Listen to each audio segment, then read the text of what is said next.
For professional advice with a personal touch, consult F.L. Fuller Landau, Chartered Professional Accountants and Business Advisors. Click on flmontreal.com. Good evening. Welcome to today's Entrepreneur, presented by FL Montreal, a program about the entrepreneurial spirit that drives Quebec business. So my name is Dan Delmar, and with me, as always, FL Montreal's Josh Miller. Good evening, Josh. Hello, Dan. And this evening on the program, we're going to be profiling Zvi Shapiro of Nulook Office Solutions. So that's on the way. They do office solutions, just that. They do. It's office furniture, but it's not just new stuff. It's kind of also used or pre-owned or pre-loved or whatever you want to call it, as they try and be green and keep recycling. And later in the program, Patrick Sullivan, trustee at FL, will discuss with us about what are an entrepreneur's options when they see failure coming. You know, when you see that you're on the brink, what do you do from there? And so we'll talk to Patrick Sullivan about that. But as usual, news and notes of the week. And one article that I really liked that I wanted to unpack a little bit with you, Josh, and I'm not sure we've talked about this before, is performance when it comes to the employer. So we talk about, you know, how to measure performance with employees, surveys, performance measurement and goals and all of that. But how can you tell if your boss, if the entrepreneur himself or herself is doing a better job? Well, the reality is, you know, people mostly leave their positions because they're not in tune or they don't like their boss. Yes, they don't like the environment, and we'll come to that a little bit later in this segment. But there is definitely a question: do they like their boss or not?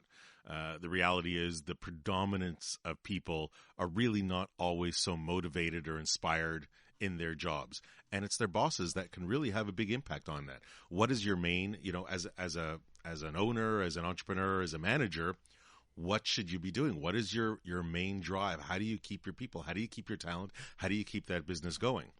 So, this was an article that I saw on Inc.com, and it lists a few things, and you think they're basic, and a lot of stuff that we talk about on the show, Dan, is basic, but sometimes you just need to hear it again. Sometimes you need that refresher.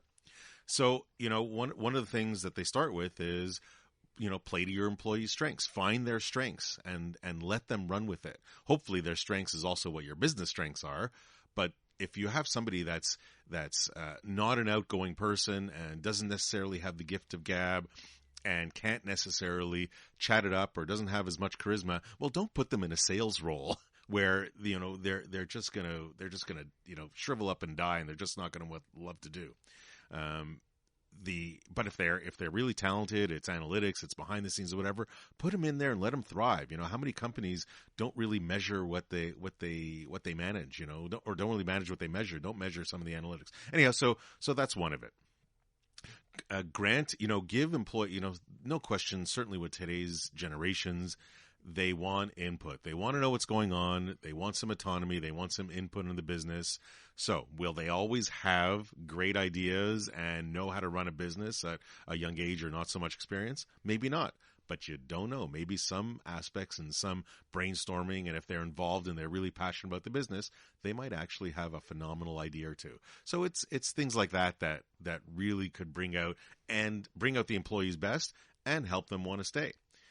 There's, I guess one other thing that the article talks about is really for your managers, teach them how to deal with the relationships, teach them how to nurture their people. I know it's their soft skills and not everybody loves it. It's a little fluffy, but the reality is you got to be in tune with some of the people. Some people look at your employees as the biggest expense. Other entrepreneurs treat them as their largest asset. So you got to figure out which category you qualify under and run from there. So do surveys show that the employer, a bad boss, is the reason why most people quit their jobs? Most people, it's because they don't relate to the person that they report to.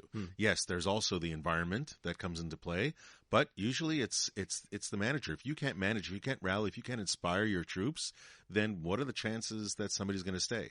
And as we've heard, numerous entrepreneurs talk on this program, Dan, the different generations, the newer generations, they need to be engaged. They need to feel part of it. They need to not feel like a number. By the way, we're a little bit the same way. I don't want to feel like a number either. I want to be engaged too. So I don't want to limit it to just those generations, but it's certainly more in demand and more demanding today. And if you are looking for a solution to this issue for bad bosses, one could be working remotely. And this piece from Fast Company is interesting, how the era of the remote worker complicates management. What do you think are some of the challenges, Josh? I mean, just knowing from my experience, working with a lot of creatives remotely, it's hard to convey creative ideas, especially, visual ideas, design-wise. It's hard to sort of get hands-on when you're with someone offline and just explaining things via email? There's definitely a collaborative component that gets challenged when not everybody's in the same room. But it doesn't mean, with technology today, regardless whether you're using Skype video or Zoom or whatever it is, you can create meetings. You can create interactive meetings online. If you have people in their homes or in their home offices or on the road, you can create, and there's, the video, the visuals, the sharing of screens. It's all possible. I must have several of them, every month, or maybe not quite once a week, but almost once a week. I must have at least one meeting that's online. You share your screen with whether it's your customer or supplier, whomever it might be. And that's what it goes. But the biggest challenge is when we come back to managers and how they work with their team. Do the managers trust their team? Because one of the impediments of allowing employees to work remotely is management or entrepreneurs say, well, how do I know that they're working? How do I know that they're really producing? Maybe they're off doing something else. Well, for me, I challenge them to say, how do you know they're sitting at their desk and working? How do you know they're really being productive? How do you know that it looks like they're staying late, but for all you know, they could be surfing or on the phone? Or it's not so clear cut when you're doing that. So there's a few things that if you really want to treat the remote aspect, properly as an employer, as an entrepreneur, you really got to try and get as much buy-in from leadership as possible. If you have only, a small percentage of buy-in from leadership, well, then it's never going to fly because you're always going to have the naysayers and you're always going to really not be sure. Be aware of people's time. Be aware that, that they are working remotely and sometimes not everything's available. Not every time slot is available. So if you need to book a meeting, book a meeting. We understand it's not as fun as walking up to your colleague in the office. They're not on the phone. They're just working. You can interrupt them and then find that collaboration there. But working remotely, you can always find time. You can always instant message. There's really no harm in that. So scheduled meetings, that I think, especially from a morale standpoint, because you can maintain morale with a video. You can maintain morale by regular meetings, by sharing online, by having the group chats. I will say one thing that I don't personally love about the remote working, and that if it happens too often, then it's hard to teach your leaders how to lead. It's harder, should I say. It's not impossible, but it's harder. It's easier to teach leaders how to lead, managers how to manage when there's people there to manage physically. It's not out of the realm of possibility. Obviously, you have to learn, but it's a little harder that way. So there's a new environment out there, and the talent that people are searching for, they love this they like the new environment. They want to be part of it, and entrepreneurs just have to learn to change. That's what it is. One thing I noticed that I'd suggest is deadlines.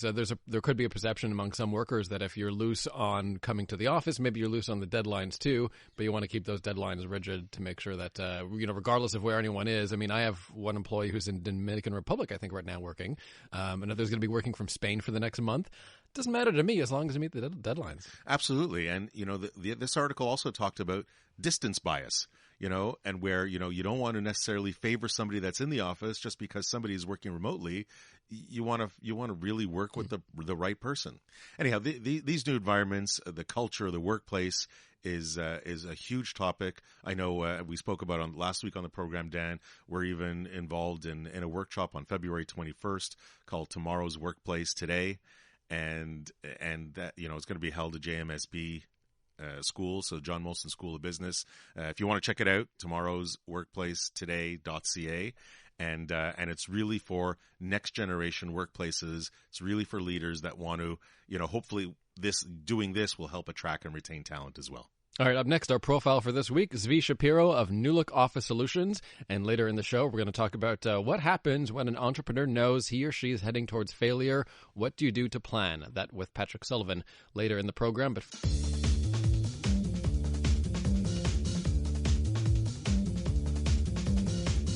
For professional advice with a personal touch, consult FL Fuller Landau, Chartered Professional Accountants and Business Advisors. Click on flmontreal.com.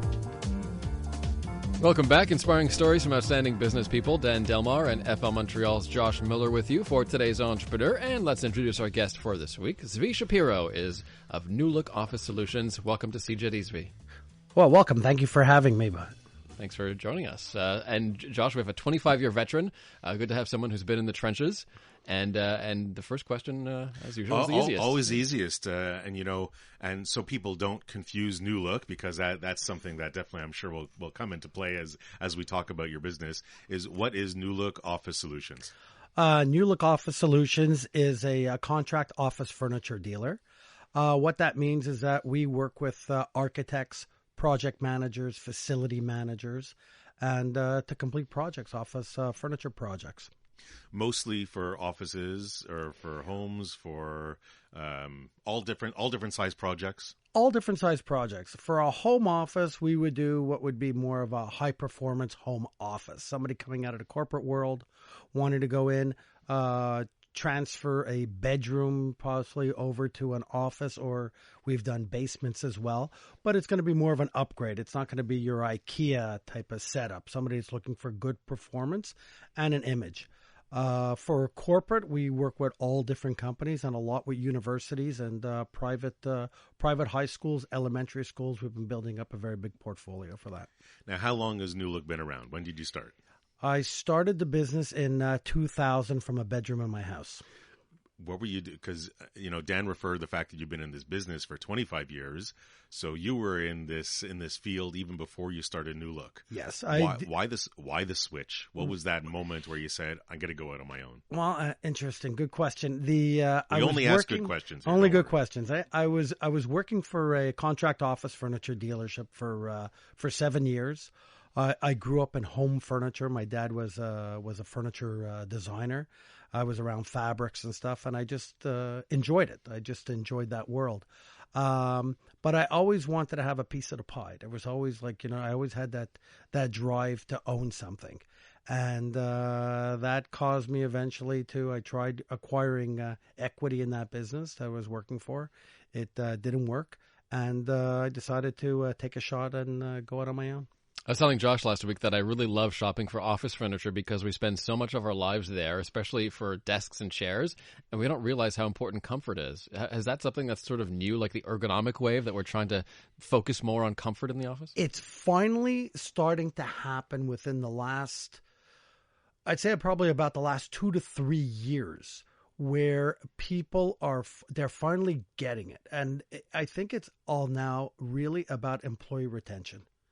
And the younger group that's coming into the workforce right now doesn't work in the old school high cubicle way. Got a desk, go in the corner, and it's going to work. You got a job, and that's it. You're sitting on a big, comfy ball.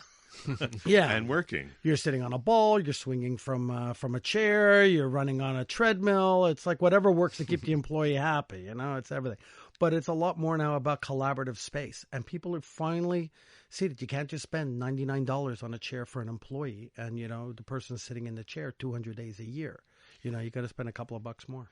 So the industry has definitely changed in the 25 years you've been in the 18 years that Nulook has been around. There's no question the industry has changed drastically. It's changed huge. And a good contributor to it, obviously, is you're following technology.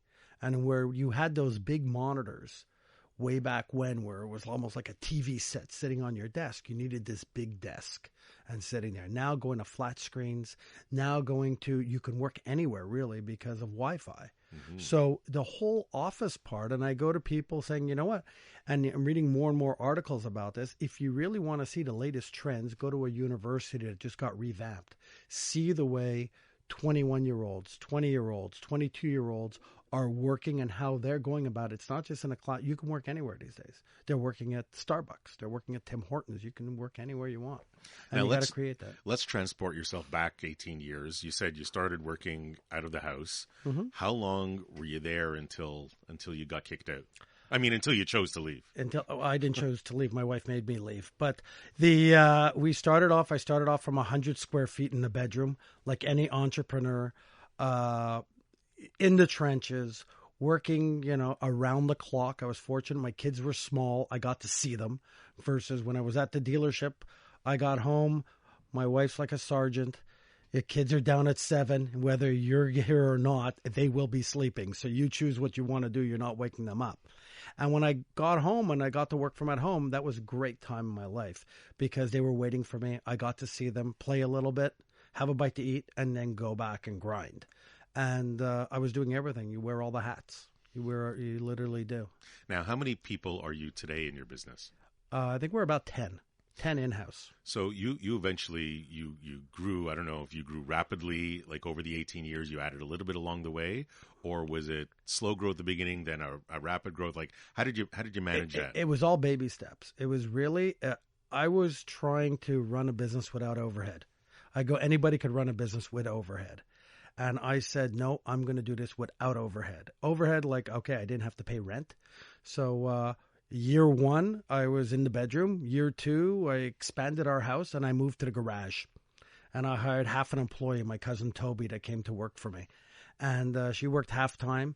And then we got busier. And then I felt I needed to have a designer. I needed somebody to come. But I was running around doing everything. I didn't even have time to train somebody.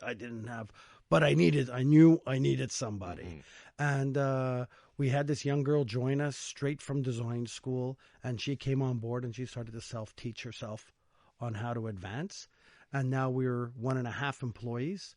I wanted to bring on a full-time person. I had my own garage door on the side, and my wife looked at me and I said, you know what, maybe I'll just get you another house and I'll stay here. This is really comfortable. And she said, that's not going to happen. You have to move away from home. And I'm like, but I don't want to. She says, there's a time where you have to go, and now's the time. I'm not sharing my kitchen, bathrooms with employees. You have to leave. So I went from a garage to my buddy Jackie was opening up a business, and I took his front office space, and he had the factory part in the back, and we moved over, and I shared an office with him, 2 different companies, and I think I was paying $500 a month rent. We mentioned working from home earlier in the program. How did you find the process of convincing clients, getting new clients, and establishing your business from home? Was that a challenge?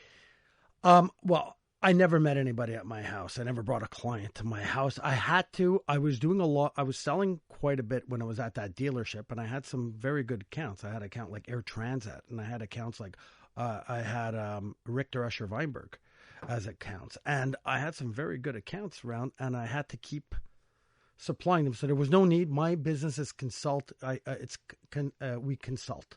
I go there, I measure, get my information, come back, do a proposal. But the furniture itself, I mean, usually customers, they want to go see it or take a look at it. I maybe showed them my kitchen and my living room. I'd bring a chair.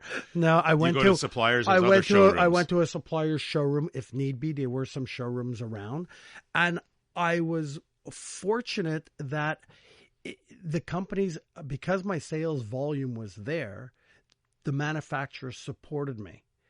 If I had to step back now and running a business with overhead, running a business with operations and costs, I don't necessarily would support that. I kind of look the other way with a manufacturer supporting somebody with no overhead. How do you compete with that? But part of the overhead is also your team, and I know you're a team of 10 now, and that grew, and you were running around doing a lot of things. But when we come back from break, we'll talk a little bit about that team and an experience that you lived through a few years ago. Great. Zvi Shapiro is with us from Nulook Office Solutions. More with Zvi in a moment.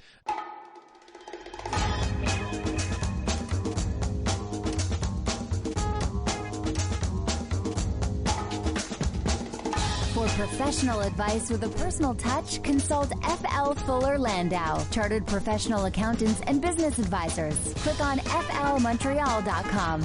Welcome back to Today's Entrepreneur, a program about the entrepreneurial spirit that drives Quebec business. Dan Delmar and FL Montreal's Josh Miller with you. And coming up in the program, we'll chat with Patrick Sullivan, FL trustee, about what an entrepreneur should do when their business is on the brink of failure. But first, we're chatting with Zvi Shapiro from Nulook Office Solutions. Zvi's been doing this with Nulook for 18 years and doing quite well. So not related to our last topic there. But tell me, Zvi, when you go in and you do consulting as well, you help people plan out their offices and then you supply it for them. Who does the convincing? Do you sort of take the lead and tell people what their office should look like, or does that drive, that creative drive, come more from the client? I would say the first part, when we're first meeting with the client, it's really to assess what their needs are. Needs in space, how many people they want to fill, what type of business they're doing, a number of parameters that we take into account, and then budget as well. A lot of times people come to you and they don't want to tell you what the budget is because they feel they're going to blow the budget. And it makes it very difficult for us and for my design team to come up with a number because it's just difficult. There's so many different options. You have to educate the customer at that point. We have to educate the customer, and I'll do a pretty quick test on them. I'll do what would you call it?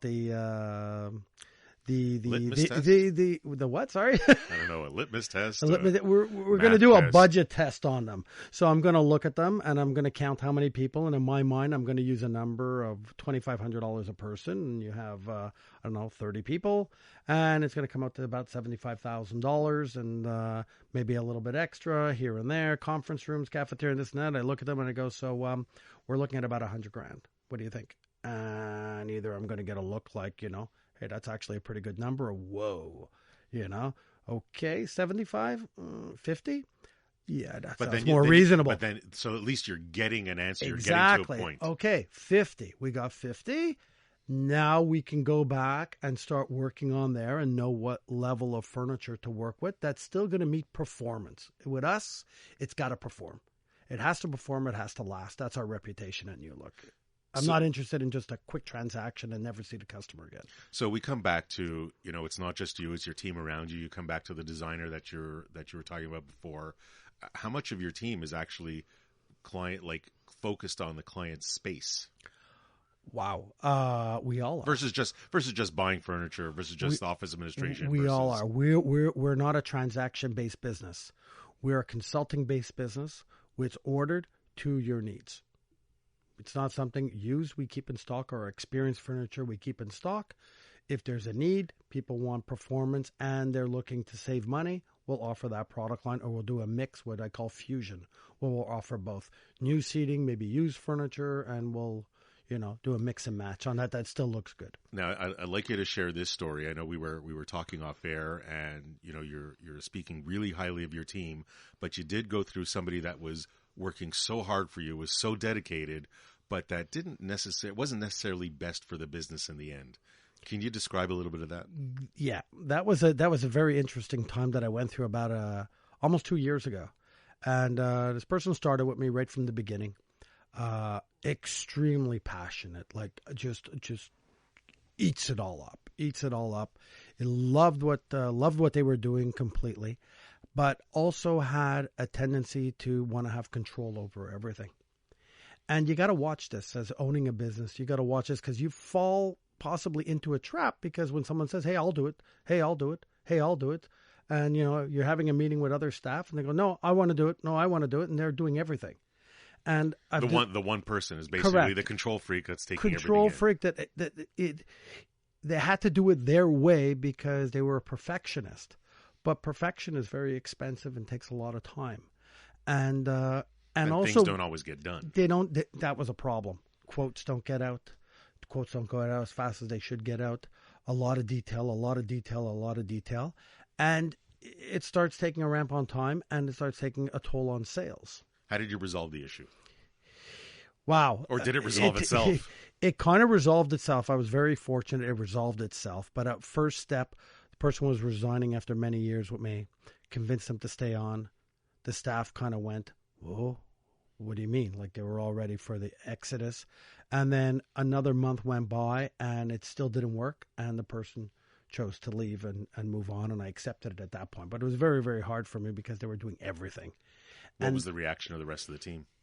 Well, they came to me afterwards and they said, well, you were extremely lucky because we were all planning to leave 1, 2, 3, 4, one after another. If this was staying on that way, they were already going for interviews and they were already going to competitors and they were all looking elsewhere. And it was like, whoa, I would have been basically back in my house with one person in a big operation. At this point, we were in 15,000 square feet of space. Mm-hmm. So the businesses grew. We moved a couple of more times.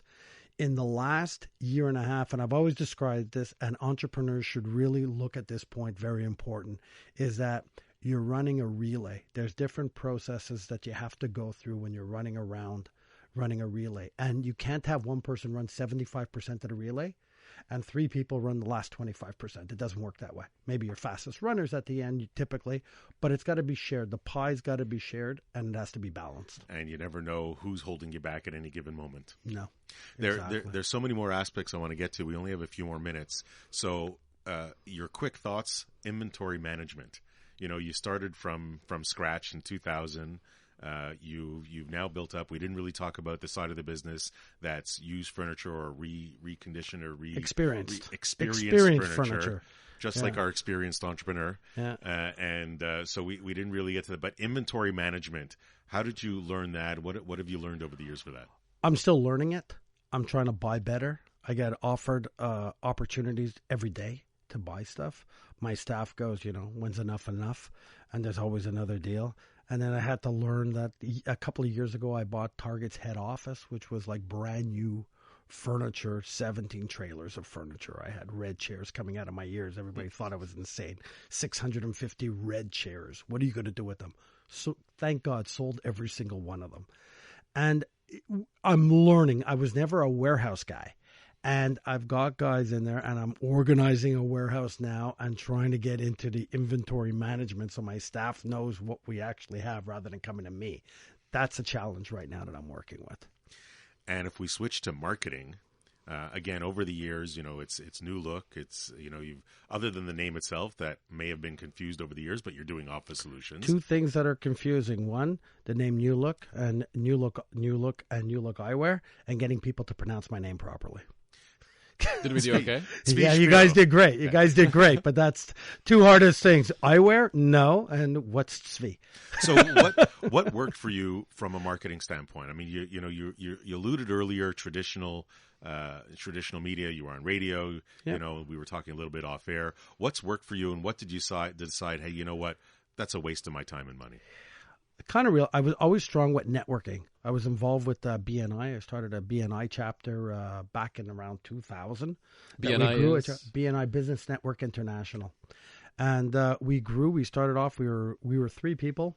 And we grew the chapter to about 75, 80 different businesses, which was remarkable. We were the largest chapter in the world for like 4 years. And I realized afterwards that it was word of mouth marketing. Really, for my business, is people understanding what I do, explaining it properly to somebody who has a need. And my business is really based on a need. It's not, nobody woke up in the morning and wanted to buy office furniture. Before we go quickly, what does the future of office furniture look like? And is this open trend going to be the way we're going to be building offices now? It's interesting. A lot of people are going to the open concept right now. People are having issues with, some people say, with the noise. We have what's called foam booths that I just sold to one of my clients, quiet spaces, meeting areas that people go to.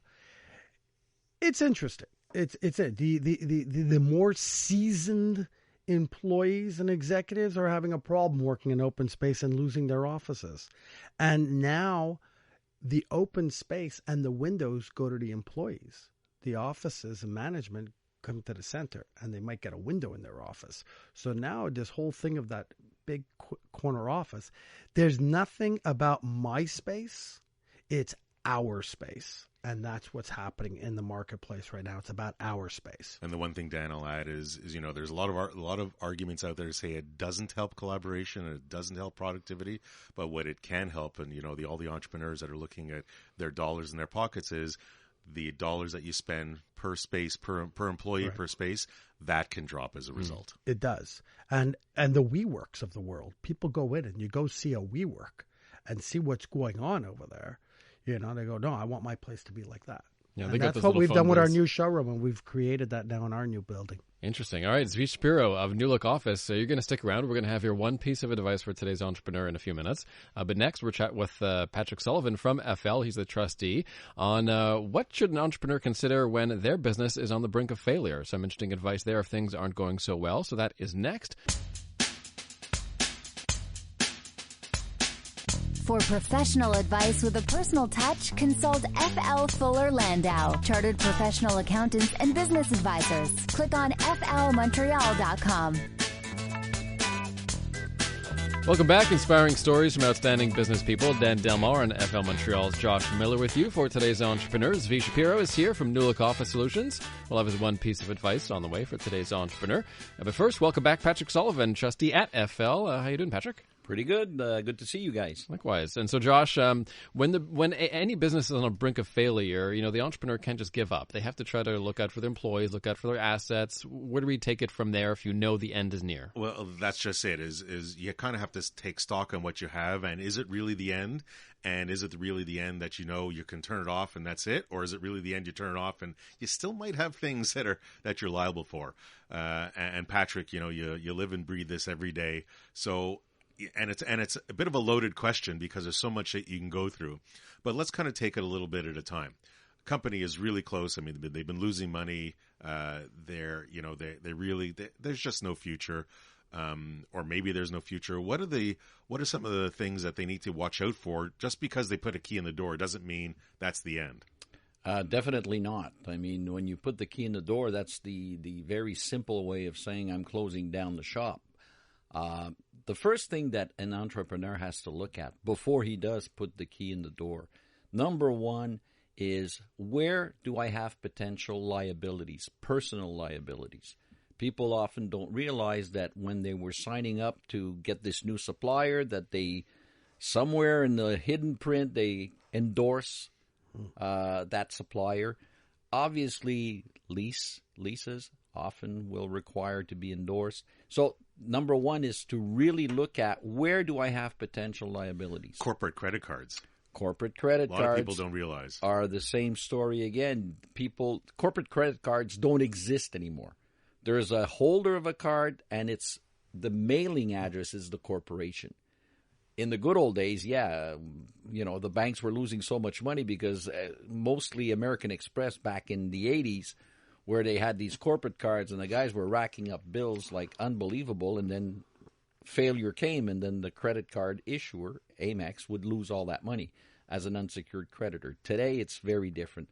The stockholders are responsible with the credit card.